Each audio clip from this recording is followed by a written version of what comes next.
বন্ধুরা, শীতকাল পড়ে গেছে। আর এই শীতকালে চারিদিকে সবজির সমাহার। চারিদিকটার পরিবেশটা একদম রঙিন। এই রঙিন পরিবেশে রঙিন কয়েকটা সবজি থেকে আমি তুলে নিয়েছি বেশ কয়েকটা সবজি। আর সেই সবজি দিয়ে আজকে তোমাদের করে দেখাবো আমি সুজির পোলাও। সবজি দিয়ে সুজির পোলাও। এই পোলাওটা খুব সুন্দর খেতে হয়। তোমরা কিন্তু বাড়িতে অবশ্যই ট্রাই করো, বাচ্চাদের জন্য তো খুব ভালো আর সবার খেতে ভালো লাগবে। চলো আমরা দেখে নিই কিভাবে রেসিপিটা তৈরি করছি। চলো সোজা রান্নাঘরে। তো বন্ধুরা, চলো দেখে নিই আজকের রেসিপি সুজির পোলাও। প্রথমে তার জন্য লাগছে সুজি, লাগবে গাজর, আরো লাগবে এতে ডিম কড়াই, লাগছে এর মধ্যে ক্যাপসিকাম, লাগবে এতে পেঁয়াজ। এছাড়াও এর মধ্যে উপকরণে লাগছে আরো সাদা তেল, লাগবে হলুদ গুঁড়ো। এছাড়াও এতে আরো লাগবে যেগুলো সেগুলো হচ্ছে কারি পাতা, যেটা ফোড়নের জন্য ব্যবহার হবে। এছাড়া লাগবে ঘি, লাগবে চিনি, লাগবে লবণ। এছাড়াও তোমরা এখানে কিছু ড্রাই ফ্রুটস ইউজ করতে পারো, যেটা আমি এখানে করিনি। আমি জাস্ট এই কয়েকটা সবজি দিয়েছি, চাইলে এখানে আরো নানা রকম সবজি দিতে পারো। চলো দেখে নিই কিভাবে রেসিপিটা তৈরি হচ্ছে। চলে যাই রান্নাঘরে। তো দেখো বন্ধুরা, রান্নাঘরে চলে এসেছি, তোমাদের সবজিগুলো দেখিয়ে দিলাম। এবারে যেটা মেইন জিনিস সেটা হচ্ছে সুজি। দেখো এখানে এই সুজিটা নিয়ে বলে রাখি, এই সুজির পোলাও করতে গিয়ে ঝরঝরে যদি করতে চাও তাহলে অবশ্যই যতটা সুজি ঠিক ততটাই জল নেবে। চলো গ্যাস অন করে নিলাম। এবার দেখো সুজিটাকে কিন্তু আমি হালকা করে ভেজে নেবো। হালকা মানে একদমই হালকা করে ভাজতে হবে। আর আগেও বলেছি এর জন্য কিন্তু ঠিক যতটা পরিমাণ সুজি দেবে, যে বাটি মাপ করে, ঠিক ততটা পরিমাণই হালকা উষ্ণ গরম জল লাগবে। দেখো আমি এবার সুজিটাকে খুব ভালো করে নাড়িয়ে চাড়িয়ে হালকা হাতে ভেজে নিচ্ছি। চলো এটা কিছুক্ষণ এইভাবে ভাজতে হবে। ভাজা হয়ে গিয়েছে প্রায়। আর ততক্ষণে আমি এই একই বাটিটায় মাপ করে, দেখতে পাচ্ছ, জল গরম বসিয়ে দেব এই সুজির পোলাওতে দেওয়ার জন্য। তো এইভাবে কিছুক্ষণ এটাকে নাড়িয়ে চাড়িয়ে ভেজে নিচ্ছি। আর এদিকে গ্যাসটা জ্বালিয়ে দিয়ে এটা বসিয়ে দেওয়ার জন্য রেডি হচ্ছে, দেখতে পাচ্ছ। তো এখানে বলে রাখি এই রেসিপিটা কিন্তু খুব সুন্দর খেতে হয়, বাড়িতে অবশ্যই ট্রাই করো। বাচ্চাদের জন্য তো খুবই ভালো, কারণ এতে অনেক রকম সবজি আছে। দেখো সুজিটা প্রায় ভাজা হয়ে এসছে। আগের থেকে একটু বেশি লাল করার দরকার নেই, মোটামুটি রংটা একটু চেঞ্জ হলে নামিয়ে নেবে। দেখো এটা আমার হয়ে গিয়েছে, আমি এটাকে কড়াই থেকে নামিয়ে নিচ্ছি। চলো সুজিটাকে ঢেলে নিয়ে চলে এসেছি, দেখছো কড়াইটা পরিষ্কার করে। এবার এর মধ্যে বাদ বাকি উপকরণগুলো একে একে দিয়ে দেবো। প্রথমে এর মধ্যে দিয়ে দেবো আমরা সাদা তেল। কিছুটা পরিমাণ সাদা তেল দিয়ে দেবো। হ্যাঁ, এই একেবারে দিয়ে দেবো, এর মধ্যেই পুরো রেসিপিটা তৈরি হয়ে যাবে। সাদা তেলটা গরম হোক। তারপর এর মধ্যে আমরা দিয়ে দেবো কয়েকটা কারি পাতা। তার আগে কিন্তু অবশ্যই দিয়ে দিও মনে করে কিছুটা পরিমাণ ঘি। খুব বেশি দেওয়ার দরকার নেই, অল্প পরিমাণে দিলেই হবে। দেখতে পাচ্ছ ঘিটা আমি তেলের সাথে মেল্ট হতে দিয়েছি। এর মধ্যে দিয়ে দিলাম আমি 4টে মতো কারি পাতা। কারি পাতাটা একটু আসলে কড়াই দিলে ফাটছে, দেখতে পাচ্ছ। একটু গরম হয়ে গেলেই এর মধ্যে একে একে আমি সব সবজিগুলো অ্যাড করে দেবো। দেখো যে কটা সবজি ছিল, আমি এখানে আলু ইউজ করেছি, ক্যাপসিকাম, ডিম কড়াই, পেঁয়াজ আর গাজর। প্রত্যেক কটা সবজিকে আমি একে একে এর মধ্যে দিয়ে দিলাম।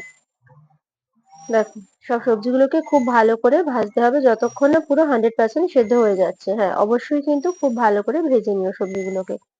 দেখো সব সবজি কটা আমি একেবারে কড়াইতে দিয়ে দিলাম। এবার এটাকে ভালো করে নাড়িয়ে চাড়িয়ে ভেজে নেবো আমরা। এটা ভাজার সময় মনে করে কিন্তু অবশ্যই এর মধ্যে লবণটা অ্যাড করে দিও, যেটা আমি কিছুক্ষণের মধ্যে দিয়েই দেবো। এভাবেই একটু হোক আগে, তারপরে আমি লবণটা এর মধ্যে অ্যাড করবো।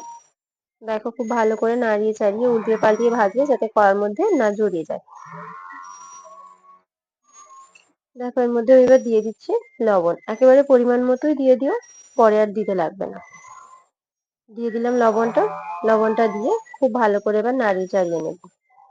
আরো কিছুক্ষণ হতে দেবো। চাইলে তোমরা এটা ঢাকা চাপা দিয়েও ভাজতে পারো, তাতে করে এখানে সবজিগুলো খুব তাড়াতাড়ি সেদ্ধ হয়ে যায়। আমি আগেও বলেছি এর মধ্যে চাইলে তোমরা ড্রাই ফ্রুটস যেমন কাজু, কিশমিশ, বাদাম, অথবা তুমি এখানে আমি যেটা অ্যাড করিনি মটরশুঁটি, পেঁয়াজ কলি, এগুলো অবশ্যই অ্যাড করতে পারো।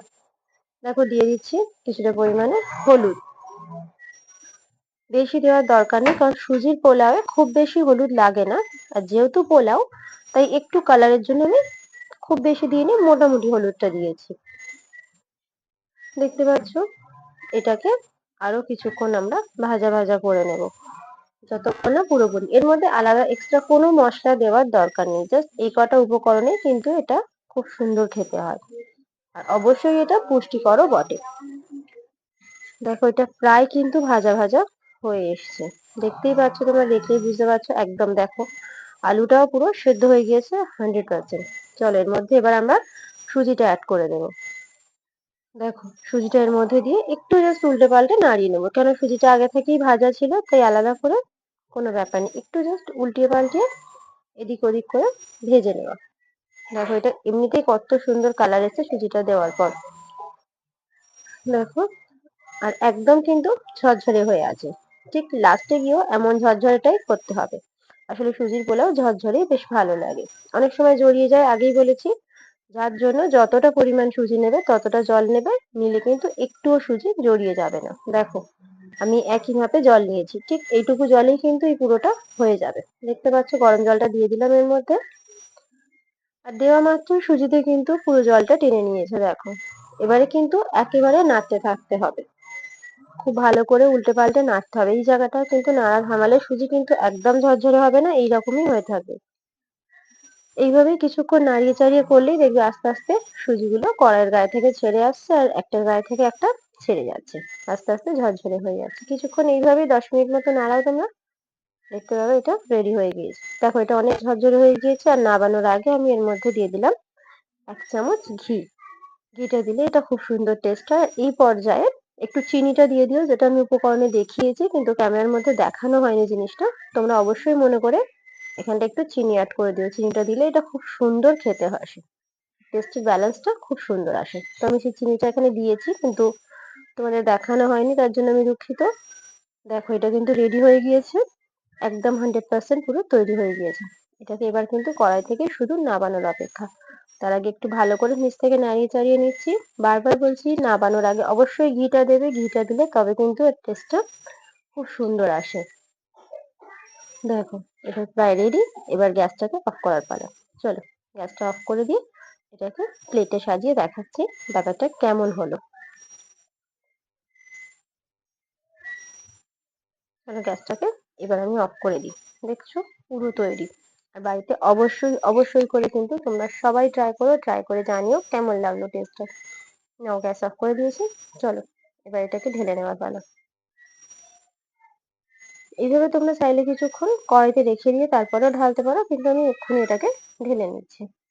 দেখো, তৈরি হয়ে গিয়েছে আজকের রেসিপি, সুজির পোলাও, যেটা সবজি দিয়ে আমি করেছি। সবজি দিয়ে সুজির পোলাও অবশ্যই বাড়িতে টেস্ট করো। রেসিপি ভালো লাগলে লাইক, কমেন্ট, শেয়ার আর সাবস্ক্রাইব করো। আজকের মতো টাটা, নমস্কার। দেখা হচ্ছে পরের ভিডিও।